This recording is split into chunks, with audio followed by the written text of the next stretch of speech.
सत्र के दौरान क्या कुछ रहा खास, आज उसी विषय को लेकर हम बात करेंगे। हमारे साथ जुड़ेंगे खास मेहमान, वैसे तो किसी परिचय के मोहताज नहीं, लेकिन फिर भी आपका परिचय करवा देते हैं। हमारे साथ जुड़ चुके हैं संसदीय कार्य मंत्री प्रेमचंद अग्रवाल, वित्त मंत्री और बीजेपी के धुरंधर चेहरों में से एक। मंत्री जी, बहुत बहुत स्वागत है इंडिया वॉइस में आपका। कैसे हैं?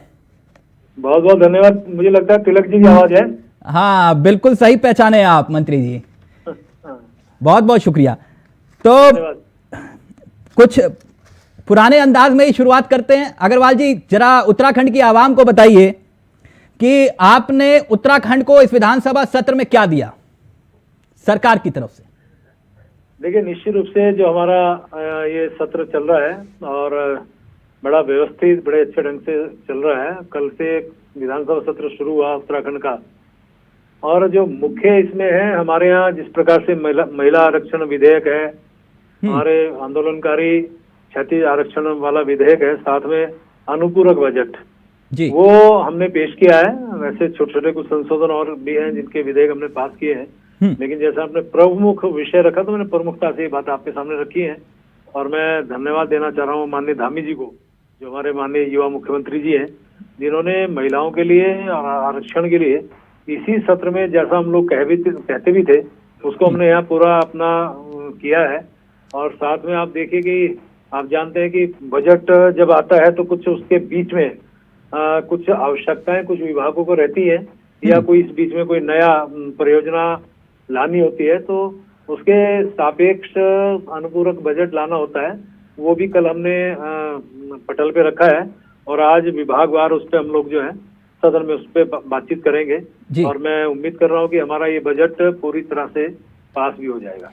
ये जो आप कानून लाने का जिक्र कर रहे हैं, या फिर पूरा सदन उसके साथ एक साथ खड़ा दिखाई देता है, बदलेगा क्या उत्तराखंड में? क्योंकि ये मांग लगातार पिछले लंबे अरसे से हो रही थी। इस अब जो आप कोशिश कवायद कर रहे हैं, उसके बाद बदलेगा क्या?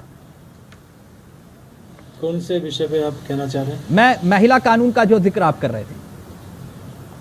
देखिए, महिला कानून का बहुत वर्ष पहले से मांग चली आ रही थी, लेकिन जिस प्रकार से ये हाई कोर्ट में लंबित रहा, उस पर एक तरह से हमें उसमें राहत नहीं मिली। फिर सुप्रीम कोर्ट में गया और उसमें अच्छी पैरवी सरकार के द्वारा की गई, और सुप्रीम कोर्ट के डायरेक्शन के अनुसार जो राहत मिली है, उसके आगे का कदम हमारी ये सरकार उठा रही है। और निश्चित रूप से हम सब जानते हैं, तिलक जी आप तो बहुत वरिष्ठ साथी हैं, कि इस आंदोलन में हमारे यहाँ महिलाओं की बहुत बड़ी भूमिका रही है जी। और विशेषकर उत्तराखंड की जो महिलाएं हैं, चाहे वो अपने कामकाज के बारे में, चाहे वो अपनी संस्कृति के बारे में, चाहे आंदोलन के बारे में यदि बात करें, तो उनका एक अलग से स्थान है जी। तो ऐसे महिलाओं का सम्मान भारतीय जनता पार्टी शुरू से करती रही है। आप स्वयं जानते हैं कि हमारे यहाँ महिलाओं का सम्मान है, चाहे हमारे संगठन के अंदर की बात हो, चाहे हमारे यहाँ टिकट देने की बात हो। आज वही स्थिति आप देखिए कि हमारे अध्यक्ष विधानसभा भी एक महिला है जी। और उसी को हम आगे बढ़ाने का काम, उसी रूप को आगे बढ़ाने का काम इस विधेयक में हम लोग ला रहे हैं। और उम्मीद करेंगे आने वाले टाइम पे जो महिलाओं को जो आरक्षण मिलेगा, उससे हमारे महिलाओं को बहुत राहत मिलेगी, बहुत बड़ा लाभ मिलेगा, एक उनका सम्मान होगा। एक चुनौती हर बार आपके सामने भी रही, और पिछली बार मुलाकात में भी ये जिक्र हुआ हमारा, कि ये जो वित्तीय, क्योंकि एक बहुत बड़ा भार आपके कंधों पर है, बैलेंस करना भी एक बड़ी मुश्किल चुनौती है। और लगातार विपक्ष की तरफ से कहा गया कि सरकार जो है वो बैलेंस नहीं कर पा रही, कर्जे पर कर्जा हो रहा है उत्तराखंड पर। इस स्थिति को आप किस तरह से नियंत्रण कर रहे हैं? देखिए, मैं अच्छा सवाल किया आपने। आप जानते हैं कि जून 2022 में हमारा जीएसटी कंपनसेशन भी खत्म हुआ, और सीमित संसाधन है उत्तराखंड के। उसके बावजूद हम लोगों ने जो प्रयास किया, माननीय मुख्यमंत्री जी के दिशा निर्देशन में लगातार हम लोग कोशिश कर रहे हैं कि हमारे किस प्रकार से संसाधन बढ़े, वित्तीय व्यवस्था हमारी ठीक हो। तो अनेकों जो विभाग हैं, मेरे विभाग के अलावा भी मेरे द्वारा उनके साथ बैठना हुआ, मीटिंग मेरे द्वारा ली गई, उनको निर्देशित किया गया। साथ में खर्चों को हम कटौती के रूप में लें, ये मेरे द्वारा आग्रह किया गया। मेरे पास जीएसटी है, उनको कैसे हम बढ़ाएं। लगातार जीएसटी, इसी दौरान मैं की बात करूं तो लगभग 37% जीएसटी हमारे इसी प्रयासों का परिणाम है कि बढ़ी है। और यदि मैं आपको एक अच्छी बात बताऊं, तो इसी वित्तीय वर्ष में सिर्फ अभी तक हम 500 करोड़ रुपए का ही ऋण लिए हैं, यानी कि जो आज से पहले ज्यादा लिया जाता था, इस बार मात्र 500 करोड़ का ऋण हमने लिया है। और उसके बावजूद जो हमारी केंद्र की सरकार है, जिनका आशीर्वाद आप जानते हैं रहता ही है, डबल इंजन की सरकार के रूप में हम बोलते हैं, और 1 लाख करोड़ से ज्यादा का जो काम आज हमारे उत्तराखंड में हो रहा है, माननीय मोदी जी की कृपा से, उनकी सरकार की कृपा से, केंद्र सरकार की कृपा से, और उम्मीद कर रहे हैं उनका आशीर्वाद रहेगा तो हम अपने वित्तीय संसाधनों में भी आगे बढ़ेंगे और कुल मिला के हम अपने जो वित्तीय जो संकट है, समस्याएं हैं, उनसे उबर पाएंगे। कई मंत्री ऐसे जिनके ऊपर भार ज्यादा दिखाई देता है, उनमें से एक मंत्री आप भी हैं, क्योंकि मैं ये बात इसलिए कर रहा हूं, वित्त मंत्रालय भी आपके पास, संसदीय कार्य मंत्री भी आपके पास, आपके अनुभव को मैं चुनौती नहीं दे रहा क्योंकि मैंने सक्षम देखा है, शहरी विकास मंत्रालय भी आपके पास। तो एक बड़ी वो जो आजकल चल रहा है कि आप ही के विधायक जो है स्मार्ट सिटी को लेकर सवाल उठा रहे हैं, उस दिशा में भी कोई कदम उठा रही है सरकार? जिम्मेदारी आपके कंधों पर है। मेरे द्वारा उसमें लगातार प्रयास किए गए हैं, अधिकारियों से बैठना, संबंधित जो व्यक्ति काम कर रहे हैं उनके साथ बैठना, और उसके बाद जब उनके द्वारा काम नहीं किया गया तो उस कंपनी को ही बदलने का काम हमारे इसी कार्यकाल में किया गया है। अब हम अपनी ही जो विभाग है, सड़कों का काम पीडब्ल्यूडी को, हमारे यहाँ सिंचाई को देंगे, नहरों का काम मतलब वो ड्रेनेज का काम, और पेयजल को देंगे हम सीवरेज का काम।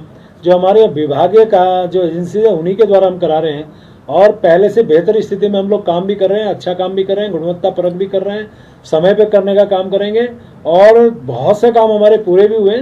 क्योंकि ये पुरानी योजना है, उस नाते वो लंबा, जब हमारे यहाँ कुछ माननीय जनप्रतिनिधियों को कटे अनुभव रहा, उनकी भी शिकायत जायज है, लेकिन हम बहुत प्रयास कर रहे हैं। माननीय मुख्यमंत्री जी ने भी इसकी समीक्षा बैठक की है इसी 3 नवंबर को, और मेरे द्वारा भी लगातार समीक्षा बैठकें हो रही हैं। तो हम कोशिश कर रहे हैं बहुत अच्छा काम करने की, और उम्मीद कर रहे हैं अच्छा काम स्मार्ट सिटी के माध्यम से। मैं इसलिए कह रहा हूँ, आपके विधायक और मंत्री और खास तौर पर मेयर ये तो नाराज नहीं होंगे ना अब? नहीं, मुझे लगता है कि उनकी नाराजगी स्वाभाविक है, जो आज से पहले थोड़ा सा उसमें कमी रही या ढिलाई रही, लेकिन अब नहीं होगी। हाँ। अच्छा अग्रवाल जी, मैं आपसे कह रहा हूं कि ये जो गैरसैंण में सत्र कराने का ऐलान भी आपने कर दिया, और विपक्ष ये कह रहा है कि आप हर बार ऐलान करते हैं लेकिन जाते नहीं हैं, इस बार पक्का सरकार जाएगी? बोला है पूरी तरह से आपके माध्यम।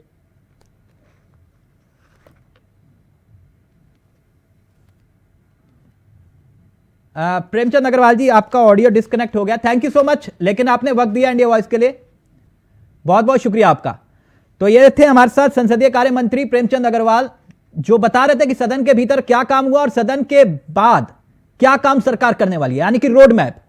कुछ महत्वपूर्ण विषयों पर भी उन्होंने अपनी बात रखी, और खासतौर पर शहरी विकास मंत्रालय भी उनके पास है। तो ऐसी स्थिति में उनका कहना यह है कि जो दिक्कतें सीधे तौर पर सामने आ रही थी स्मार्ट सिटी को लेकर, वो दिक्कतों को भी दूर करने की कोशिश सरकार कर रही है, और गैरसैंण में सत्र होगा, हर हाल में होगा, इसका भी जिक्र और ऐलान संसदीय कार्य मंत्री प्रेमचंद अग्रवाल ने किया। तो चलिए फिलहाल मेरे साथ इतना ही, लेकिन खबरों का सिलसिला इंडिया वॉइस पर जारी है। मुझे दीजिए इजाजत। नमस्कार, जय हिंद, जय भारत, जय उत्तराखंड।